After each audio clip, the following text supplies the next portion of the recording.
Hello guys, in this video I'm going to show you how to back default mouse cursor. So at first you have to click on Windows, then click on settings. From here you have to search mouse setting.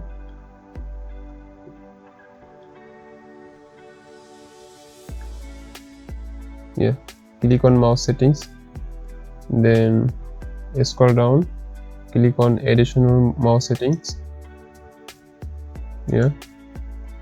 Okay, from here click on pointers. You have to click on default. Okay, so click on apply, click on OK. So now as you can see, your default mouse cursor enable.